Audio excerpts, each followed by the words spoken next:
नमस्कार प्रशिक्षणार्थी. या सत्रामध्ये आपण हायड्रोमीटर वापरून सोलर बॅटरीमध्ये इलेक्ट्रोलाइटची स्थिती तपासणे आणि सोलर बॅटरीमध्ये आवश्यक पातळीपर्यंत डिस्टिल्ड वॉटर टाकणे याविषयी शिकणार आहोत. या सत्राच्या अखेरीस तुम्ही पुढील मुद्दे जाणून घेऊ शकाल. सोलर एनर्जी सिस्टीममध्ये सोलर बॅटरीच्या भूमिकेचे वर्णन करू शकाल. सोलर बॅटरीमध्ये इलेक्ट्रोलाइटची स्थिती तपासण्याची गरज समजू शकाल. बॅटरीचे इलेक्ट्रोलाइट मोजण्याचे उपकरण ओळखू शकाल आणि सोलर बॅटरीमधील इलेक्ट्रोलाइटला देखरेख ठेवणे का आवश्यक आहे किंवा आवश्यक आहे का हे समजू शकाल. सौर ऊर्जा एक रिन्यूएबल और विश्वसनीय ऊर्जा स्रोत है जिससे हम भविष्य में ऊर्जा की मांग को काफ़ी हद तक पूरी कर सकते हैं. आपके सोलर पैनल से निर्माण होने वाली अतिरिक्त ऊर्जा को सोलर बैटरियां संग्रहित करती है, जिसका आप बरसात के दिनों में या रात में आपके घरों को बिजली देने के लिए उपयोग कर सकते हैं. जब सौर ऊर्जा को बैटरी में पंप किया जाता है तब बैटरी के पार्ट्स में एक रासायनिक प्रक्रिया होती है जो ऊर्जा को संग्रहित यानी स्टोर करती है. जब बैटरी डिस्चार्ज हो जाती है तो वो प्रक्रिया रिवर्स हो जाती है, जिसके कारण करंट बैटरी से बाहर निकल जाता है.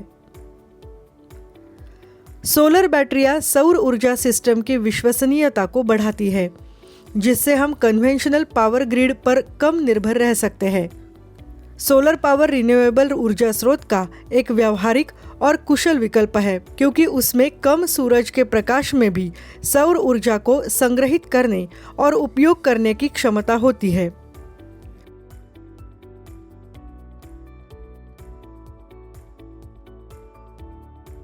बैटरी के प्रकार या सामग्री, बैटरी लाइफ, डिस्चार्ज की गहराई और एफिशिएंसी जैसे कई फैक्टर्स सोलर बैटरी के प्रदर्शन को प्रभावित करते हैं. Lead acid, lithium ion, nickel cadmium और फ्लो बैटरी ये 4 मेन प्रकार की बैटरियां हैं जो सोलर पावर में उपयोग की जाती है. इन चारों बैटरियों में से लेड एसिड बैटरी और लिथियम आयन का आमतौर पर उपयोग किया जाता है. ऑटोमोटिव और इंडस्ट्रियल एप्लीकेशन में लेड एसिड बैटरियों का उपयोग किया जाता है. उनमें एनर्जी डेंसिटी कम होती है, लेकिन वे किफ़ायती और विश्वसनीय होते हैं, जबकि लिथियम आयन बैटरियों में एनर्जी डेंसिटी ज़्यादा होती है. उसके साथ यह छोटा, हल्का और अधिक कुशल विकल्प माना जाता है. उसके कारण उपयोगकर्ता बैटरी में अधिक ऊर्जा संग्रहित कर सकते हैं. लंबे समय तक चलने के लिए सोलर बैटरियों को नियमित और सावधानीपूर्वक रखरखाव की आवश्यकता होती है. अगर बैटरी को उच्च स्थिति में चार्ज पर रखा जाए, अधिक डिस्चार्ज न किया जाए या अत्यधिक तापमान यानी 35 सेल्सियस से ज़्यादा पर ऑपरेट न किया जाए तो हम बैटरी की आयु बढ़ा सकते हैं. बैटरी को उचित रूप से चार्ज रखना ये बैटरी की आयु बढ़ाने की कुंजी है. बहुत कम चार्ज होने से बैटरी में कम विद्युत ऊर्जा संग्रहित होती है. जितने ज़्यादा समय तक बैटरी की चार्जिंग कम रहेगी, उतनी ही प्लेटों पर सल्फेशन की निर्माण होने की संभावना ज़्यादा होगी. इसके परिणाम स्वरूप बैटरी की लाइफ कम हो जाती है. यहाँ एक हाइड्रोमीटर दिखाया गया है, जिसका उपयोग किसी तरल पदार्थ की डेंसिटी निर्धारित करने के लिए किया जाता है. आमतौर पर इसमें एक लंबे पतले स्टेम वाला ग्लास फ्लोट होता है. ग्लास फ्लोट एक बड़ा होलो बल्ब है जो बॉयंसी को बढ़ाता है, जिसके कारण हाइड्रोमीटर तैरता है. संकुचित स्टेम हाइड्रोमीटर की संवेदनशीलता को बढ़ाता है. हाइड्रोमीटर के निचले हिस्से पर लेड शॉट लगाया जाता है, जिससे वो भारी होता है और लंबवत दिशा में तैरता है. बैटरी इलेक्ट्रोलाइट यानी बैटरी एसिड के सल्फ्यूरिक एसिड की कॉन्सेंट्रेशन को मापने के लिए हाइड्रोमीटर का उपयोग किया जाता है. आप आसानी से और सटीक रूप से बिना सीलबंद बैटरी की चार्ज स्थिति को निर्धारित कर सकते हैं. यह सघन द्रव में कम और हल्के द्रव में अधिक डूबता है. हाइड्रोमीटर के स्टेम के शीर्ष पर सबसे कम डेंसिटी अंकित होती है और सबसे ज़्यादा डेंसिटी ग्रेजुएटेड स्टेम के निचले हिस्से में अंकित की जाती है। कृपया इलेक्ट्रोलाइट के लेवल की जांच करने और यह सुनिश्चित करने पर ध्यान दें कि यह सभी सेल्स में प्लेटों से ऊपर है। यदि यह प्लेटों के नीचे है तो जब तक पानी नहीं डाला जाता और बैटरी में पानी और शेष एसिड को मिक्स करने के लिए बैटरी को चार्ज नहीं किया जाता, तब तक परीक्षण नहीं किया जा सकता। यह सुनिश्चित करना महत्वपूर्ण है कि प्लेटें हवा के संपर्क में न रहे और उन्हें सूखने दे और ऑक्सीडाइज होने दे। सोलर बैटरी में इलेक्ट्रोलाइट की जांच करने की और डिस्टिल्ड वाटर डालने की प्रक्रिया इस प्रकार है।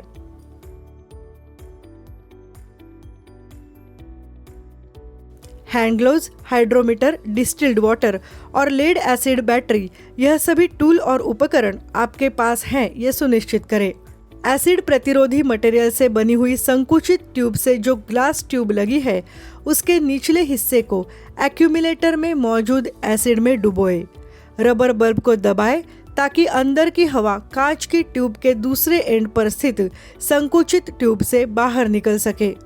ध्यान दें कि जैसे ही दबाव हटा दिया जाता है, ग्लास ट्यूब में आंशिक वैक्यूम होता है और ग्लास ट्यूब में एसिड ऊपर जाता है। अब हाइड्रोमीटर एसिड में फ्लोट करेगा। फ्लोट करने वाले हाइड्रोमीटर पर एसिड की डेंसिटी को पढ़े।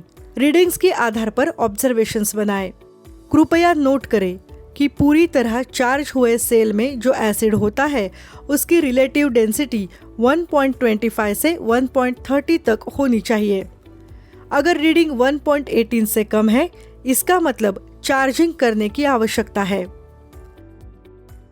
यदि बैटरी 4 घंटों के अंदर चार्ज हुई है तो सरफेस चार्ज हटा दे। याद रखें, अगर बैटरी 15 मिनट के अंदर डिस्चार्ज हो जाती है तो इसकी टेस्टिंग करने से पहले कम से कम 15 मिनट और प्रतीक्षा करें। इलेक्ट्रोलाइट को वापस बैटरी की सेल में छोड़ने के लिए रबर बल्ब को दबाएं। समान सेल में माप की सटीकता को बढ़ाने के लिए इस प्रक्रिया को कई बार दोहराएं ताकि फ्लोट इलेक्ट्रोलाइट के समान तापमान तक पहुंच जाए।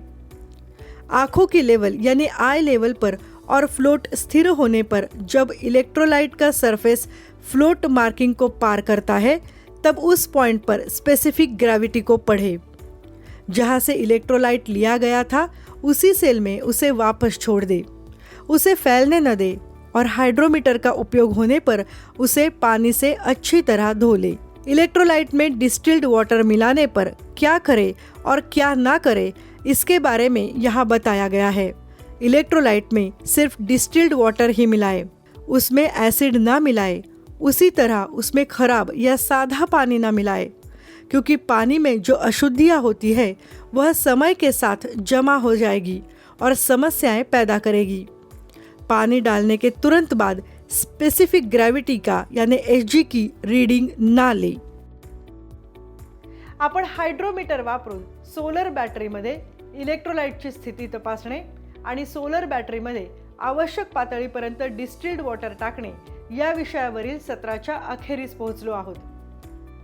आतापर्यंत तुम्ही सोलर ऊर्जा सिस्टीममधील सोलर बॅटरीच्या भूमिकेचे वर्णन करण्यास, सोलर बॅटरीतील इलेक्ट्रोलाइटची स्थिती तपासण्याची आवश्यकता का आहे हे समजून सांगण्यात, तसेच बॅटरीचे इलेक्ट्रोलाइट मोजण्यासाठी आवश्यक असलेल्या उपकरणाशी ओळखण्यात आणि बॅटरीतील इलेक्ट्रोलाइटचे परीक्षण करणे का आवश्यक आहे हे समजून घेण्यात सक्षम व्हायला हवे।